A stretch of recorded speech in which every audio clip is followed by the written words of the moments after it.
Apa yang harus dibanggakan sekolah di Dirgantara? Kayak ibaratnya di kampung saya pun yang di dunia aviasi cuma saya, Pak. Jadi saya anggap Oh, unik sih, Pak. Kita jadi dituntut untuk selalu excellent service, Pak. Jadi sudah sepatutnya kita bisa bangga sekolah di penerbangan. Karena nggak semua orang bisa beruntung bisa sekolah penerbangan.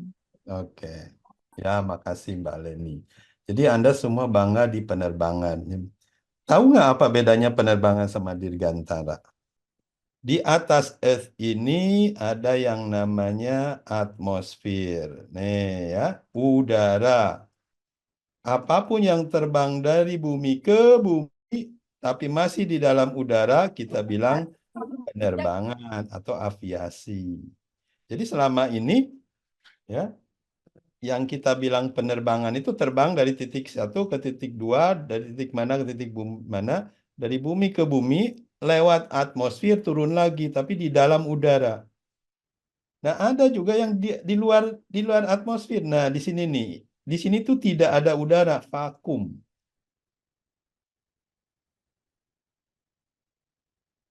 Kalau bahasa Inggrisnya di sini tuh namanya space. Atau kalau bahasa Indonesia namanya apa? Jadi dulu di Indonesia ada yang namanya Lembaga Penerbangan dan Antariksa. Namanya itu 8 tuh. Ya, kalau bahasa Inggrisnya yang di bawah aeronautika, yang atas space. Kalau dua-duanya di bidang aerospace, aeronautika dan space, jadi aerospace. Kalau di Indonesia namanya Dirgantara. Dirgantara itu di bawah atmosfer dan di atas atmosfer. Jadi Dirgantara itu dua, penerbangan dan antariksa. Sekarang ini kita hanya punya industri penerbangan, kita belum punya industri antariksa. Nah, pertanyaan saya, mana yang lebih luas, antariksa atau penerbangan? Antariksa, Pak. Iya, ini paling cuman 5% industrinya ya sekarang ya. Ini 95% itu yang harus kita pelajari sementara ini yang di luar atmosfer. Sekarang saya yakin rekan-rekan yang bekerja di aviasi bekerjanya di sini di penerbangan, belum bekerja di atas atmosfer. Nah, belum ya? Ah, belum. Mau nggak bekerja di atas atmosfer? Mau Pak kalau ada kesempatan. Iya, mau lah. Saya kalau bayarannya besar mau. Kalau dulu saya kerjanya di offshore, bukan di darat. 6 bulan, 1 tahun baru pulang ke darat. Sama nanti zaman-zaman Anda, saya kira mungkin dengan lebih dari 5 tahun, Anda bisa pergi ke antariksa, sama seperti pergi ke offshore, 6 bulan, 1 tahun balik lagi ke bumi. Ya, nah sehingga kalau kita sebut dirgantara adalah dua-duanya. Nah, Indonesia, nih kita lihat Indonesia ya, karena kan rekan-rekan hidup di Indonesia kalau tidak salah ya. Indonesia itu kalau dilihat dari atas sangat kecil, ya, hanya sebesar gini. Nah, pertanyaannya luasan mana? Penerbangan atau antariksa? Luas Ini antariksa, Antariksa, Pak. Pak. ini punya siapa nih? Antariksa. Antariksa, Pak. Antariksa punya Indonesia bukan? Atau punya orang lain? Punya siapa di atas ini? Semua negara ya, Pak? Sebuah negara ya. Ya, setiap negara hanya boleh klaim ruang udaranya aja, di atmosfernya aja. Di atas itu bebas. Jadi boleh nggak? Nah, Amerika punya satelit di sini ngeliatin Indonesia. Rusia punya satelit sini ngeliatin Indonesia.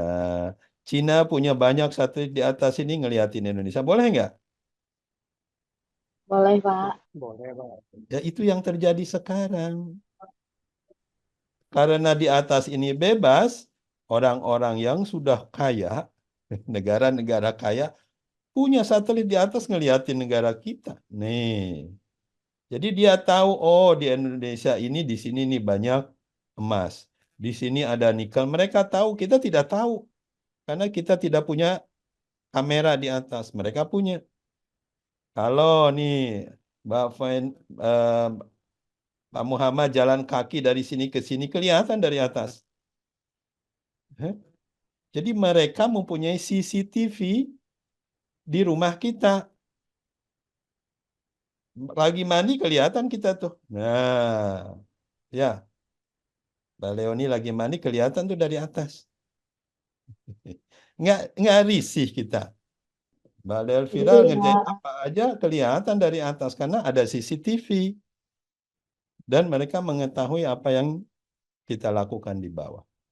Itu kenyataan, itu fakta yang harus kita sadari bahwa harus kita menguasai ini.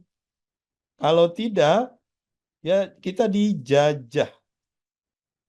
Sama seperti sekarang. Kita dijajah ruang antariksa kita oleh negara lain. Kita happy-happy aja. Karena tidak punya kemampuan. Nah ini seharusnya mudah-mudahan Indonesia punya kemampuan sehingga yang di atas ini ya jadi bisa dimanfaatkan. Nah, ini katanya harus utama. Dimanfaatkan oleh orang Indonesia. Harus punya satelit, harus punya pabrik di atas, harus punya hotel di atas. Ini kan akan banyak nih benda-benda berterbangan di atas kita. Ini bisa kita isi.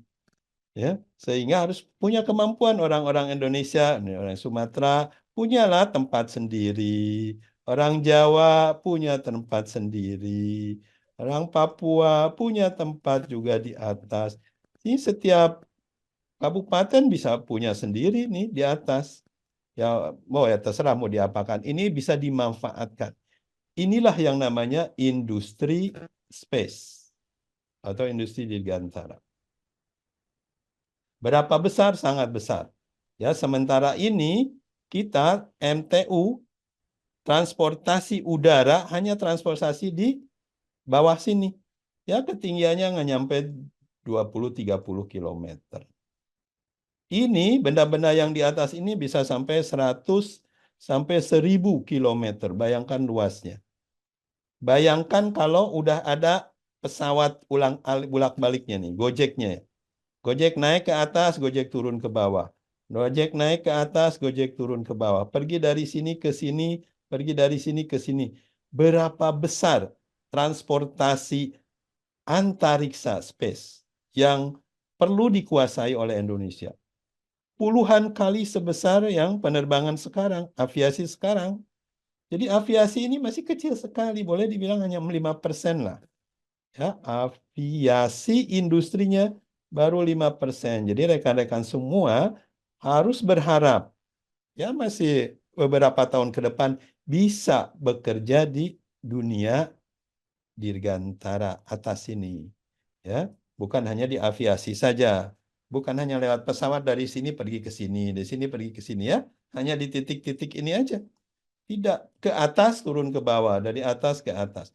Akan terjadi ledakan industri space. Itu namanya space 2.0. Ya. Makanya saya berharap mulai dari sekarang mumpung sedang belajar dipelajari tentang dirgantara. Dirgantara itu tadi aviasi ditambah antariksa. Nah, untuk kita tentunya Anda belajar tentang aerodinamik, ya aero namanya udara ya, hanya bekerja di dalam atmosfer. Selama ada udara. Nah, hari ini kita akan perkuat pemahaman Anda tentang atmosfer, dunia atmosfer.